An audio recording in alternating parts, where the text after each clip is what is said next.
Family کے اندر، family history کے اندر بواسیری زہر ہوتا ہے، ان کے بچوں میں زیادہ تر نقصیر ہوتی ہے بچپن میں. وہ اس کے لیے بڑے بڑے اپائے کرتے ہیں، اس کو بڑا بڑا روکنے کی کوشش کرتے ہیں، بہت سی تدابیر اختیار کرتے ہیں. اچھا وہ ہوتا ہے کہ اگر تو اس کا علاج ہو جائے، یعنی کہ 3 نمبر میں اگر یہ ہوتی ہے تو اس کو 4 نمبر 5 نمبر 12 6 نمبر تک جا کے علاج کر دیا جائے تو اس کا مطلب نقصیر وہ ختم ہوگی، وہ ظاہر ہی ختم ہو گیا. اگر وہ حابس ادویات دی جائیں، میں نے بہت سی ایسی کتب کا مطالعہ بھی کیا ہے جہاں پہ یہ غلطی بھی ہوئی ہے بعد سے، لیکن بہت سی ایسی پرانی کتب بھی ہیں جہاں میں نے دیکھا ہے اصول علاج کی بات کی ہے، یعنی کہ وہاں پہ رطوبت بڑھانے والی ادویات جو ہیں وہ بتائیں، جس میں مغزیات وغیرہ یا اس طرح کی باقی چیزیں جو ہیں بیان کی گئی ہیں. لیکن بعد میں کہر باشمی اور انجبار اور پھٹکڑی اس طرح کی ملتے جلتی چیزیں جو کہ حابس ہیں، ذاتی سابی ہیں، وہ علاج کے ذمے میں نہیں آئے گی، وہ ایک وقتی روکنے کے ذمے میں آئے گی. میں بات یہاں کر رہا تھا کہ بچپن میں ان کو نقصیر تھی، وہ اس کو روک دیا گیا تو پھر بعد میں ان کو بواسیر ہوگی. یہاں پہ 2 پوائنٹ بڑے اہم ہیں. ناک سے خون آنے کو نقصیر بولتے ہیں، مکت سے مسوں کے ذریعے یا موقعوں کے ذریعے خون کے آنے کو بواسیر بولتے ہیں. جب یہ دونوں بند کر دی جائے تو میں نے یہ دیکھا ہے ان مریضوں کے اندر نقصیر کے بعد یہ 2 عامل ہوتے ہیں. یا تو ان کو نقصیر ہوتی ہے بچپن میں، اگر اس کو روک دیا جس طرح بھی انہوں نے کوئی ایسا بھی عمل اختیار کیا تو بعد میں بواسیر ہو جائے گی، یا بواسیر نہ ہو تو بعد میں چنبل ہو جاتا ہے. اب چنبل جو ہے چونکہ اس نے جلد کا جو ہے نا، یعنی کہ آپ کی باڈی کی طرف اس نے آنے کی کوشش کی، وہ جو زہر پیدا ہو رہا ہے. اب ہم آگے چلتے ہیں. یقین اس پہ میں نے ایک ویڈیو بنائی تھی، میں نے کافی اس پہ ڈیٹیل سے بتایا ہے. یہاں پہ میں نے سولجر کی حقیقت کے بیان کرتے ہوئے کہ کس طرح وہ جگہ بدلتی ہے. سولجر کا اگر علاج نہ کیا جائے تو کیا کرتی ہے سولجر، آپ کی باڈی کیا کرتی ہے، وہ جگہ کو چینج کرتی ہے یا پھر اسی رستے کو اختیار کرتی ہے، لیکن وہ رستہ جو ہے وہ کافی دیر بعد کرے گی. لیکن وہاں بھی حساب سے میں بات کی ہے تو وہ مرض جو دبے گا وہ بعد میں جب پیش آئے گا، بعد میں جب آئے گا تو وہ اس سے بھی بیان کر ہوگا، یعنی کہ زیادہ تیز ہوگا. لیکن جب اس کا بس نہ چلے، میں نے یہاں پہ بیان کیا ہے، یعنی کہ جب آپ اس کو اسی طرح علاج نہیں کر رہے، جب اس کا بس نہ چلے تو آخر میں وہ مین اعضاء اس کی میں نے بات کی جیسے دل، دماغ، جگر، گردے، پھیپھڑے متاثرہ یا ناکارہ ہو جاتے ہیں، یعنی میں پانی پڑنا استسقاء بھی پیدا ہو جاتا ہے. بعض دفعہ ایسا بھی ہوتا ہے اگر ذاتی وجود شدید وہاں پہ تحریک ہو جائے، یا بعض دفعہ ارتقائی صورت اختیار کرتے ہوئے وجود ذاتی کی طرف تحریک چلی گئی ہے تو وہاں پہ پانی پڑنا. اچھا پانی پڑنا جو ہے نا، یہاں پہ بڑی واضح بات ہے. اب پانی پڑنا جو ہے یہ ایک علامت کو واضح کر رہا ہے، یعنی کہ آپ کی باڈی، آپ کے چونکہ پانی پڑنے کا مطلب ہے آپ کے گردے بھی متاثر ہو چکے ہوئے ہیں، آپ کا جو جگر ہے وہ متاثر ہو چکا ہوا ہے.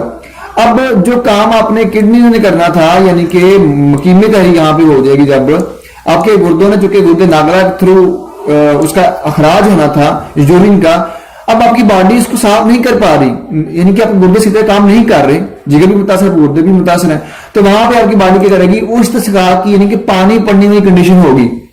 اور یہاں پہ نا یاسر صاحب نے ایک واقعہ بھی بیان کیا ہے کہ ان کے پاس ایک مریض تھا، تو وہ نا مریض کو کیا کرتے تھے کہ ان کے وہ سرنج کے ذریعے اس کو جو ہے نا اس استسقاء جو پانی پڑتا ہے تو اس کو نکال دیتے تھے، لیکن وہ بعد پھر پیدا ہو جاتا تھا. لیکن علاج کیا ہے یہ میں بتا چکا ہوں کہ آپ نے گردے ناکرا کے فیل کو تیز کرنا ہوتا ہے. وہاں پہ ہم محرک غدد والی چیزیں، محرک جگر چیزیں جو ہیں وہاں پہ دیتے ہیں کہ جو طویل ہیں اس کو سمجھتے ہیں کون سی ادویات جو محرک جگر میں زمرے میں آئیں گی. جس کی سادہ مثال یہ ہے کہ آپ غدد صاحب بھی جو 5 نمبر جو دوا ہے وہ اس کے لیے یہ شدید 5 جو ہے اس کے لیے استعمال ہوتی ہے. اس کے علاوہ 6 نمبر میں جو آئے گا جو اکسیر جگر کے نام سے ہے، کلمی شورا اور رحمت چینی اور مشادر وغیرہ، وہ بھی استسقاء کے عمل کو یعنی کہ گردے ناکرا کے فیل کو تیز کرتا ہے، اور ساتھ ہی وہ جو پانی کا اخراج ہے وہ گردوں کے ذریعے جو گردے ناکرا کے فیل کے تیز ہونے کے سبب جو ہے وہ استسقائی حالت جو ختم ہو جاتی ہے.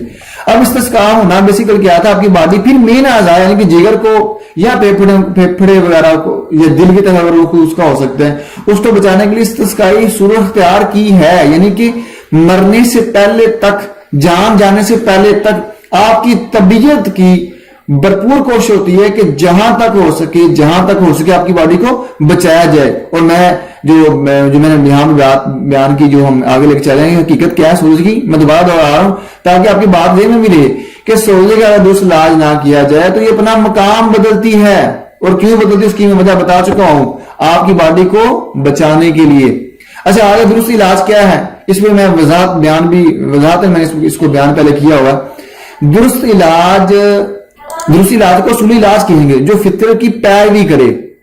جیسے آپ کی آسانی کے لیے ذاتی تحریک میں بغار پیدا ہو تو ہم غدود میں تحریک پیدا کریں گے. اور اس طرح بقیہ اس پر وضاحت میں بیان کر چکا ہوں، جس میں نے محرک شدید ملین اکثریت ریاض مکوی کے بارے میں پچھلا سابقہ جو لیکچر میں نے وہاں پہ دیا ہے. اگر کسی نے نہیں دیکھا، اگر کوئی نیا ہے تو وہاں پہ جا کے وہ دیکھ سکتے ہیں.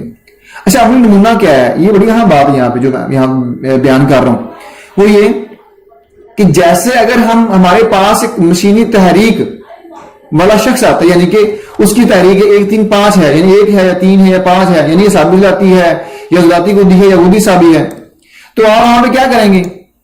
اور وہ ہے بھی تیز. یہاں پہ ایک بات میں واضح کرتا چلوں، مشینی تحریک جب بھی تیز ہوگی جان جانے کا خطرہ ہوگا.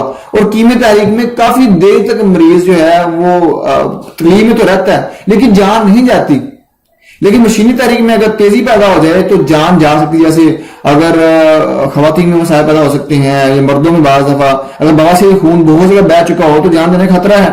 یا 1 نمبر میں جس کو ہم حیضہ کے نام جانتے ہیں، اگر وہاں پہ شدت اختیار کر دیجیے تحریک تو پھر جان جا سکتی ہے. ہم بات یہاں پہ کر رہے ہیں جیسے اگر ہمارے پاس مشین تحریک یعنی کہ 1 3 یا 5 سے متاثر شخص آتا ہے اور اس کے جسم سے بہت خون بہ رہا ہے، ہم اس ذاتی گودی تحریک کی ہی مثال لیتے ہیں. یہاں پہ میں نے بیان کی ہے، اس کو 4 نمبر دوا دینی چاہیے قانون کے تحت، لیکن ہم وہاں اسے کیا کریں گے؟ پچھلی تحریک کی والی دوا دیں گے، یعنی کہ ہم اس کو 2 نمبر دوا دیں گے تاکہ پچھلی تحریک دے کر عضلات کی تیزی کو روکا جائے، اس میں سوکیڑ پیدا کر خون کے بہاؤ کو روکا جائے تاکہ جان بچائی جا سکے. وہاں ہم کیا کریں گے؟ وہاں پہ ہم یہ نہیں کریں گے اس کو 4 نمبر دوا دیں گے کیونکہ وہ آپ کے پاس تیزی کی حالت میں ہے. وہاں پہ آپ 4 نمبر دوا دینے سے گریز کریں گے جس سے خون کا بہاؤ رک جائے گا. لیکن یہ علاج نامکمل ہے، یہ واضح رہے، یہ علاج نامکمل ہے. جب خون کا بہاؤ رک جائے تو اصول قانون کے تحت دوا دیں گے. یعنی 3 نمبر میں اگر مریض تھا، اس کی طبیعت بگڑی تھی، تو آپ کیا کریں گے؟ 4 نمبر 5 نمبر یا طبیعت کے مطابق 6 تک بھی جا سکتے ہیں، آگے نہیں جائیں گے آپ. یہاں میں یقیناً میں نے جو یہاں پہ جو ویڈیو بیان کی ہے بڑی آسان ہے، آپ کے لیے اس کو سمجھنا بھی بڑا آسان ہے. میں نے ابھی تک سودے پر کوئی مکمل لیکچر نہیں دیا، صرف چند راز و رموز بیان کی ہیں تاکہ آپ اصول کی حقیقت کو علمی اور عملی پر جان سکیں. اگر آپ چاہتے ہیں کہ سودے پر ایک مکمل آسان لیکچر تیار کیا جائے تو کمنٹ باکس میں اپنی رائے کا ضرور اظہار کریں. امید کرتا ہوں یہ ویڈیو آپ کے لیے بڑی مفید ثابت ہوگی. اور اس کے علاوہ اگر اس ویڈیو کے لیے کوئی سوال ہو تو کمنٹ میں پوچھ سکتے ہیں. اپنا بہت سارا خیال رکھیے گا. السلام علیکم.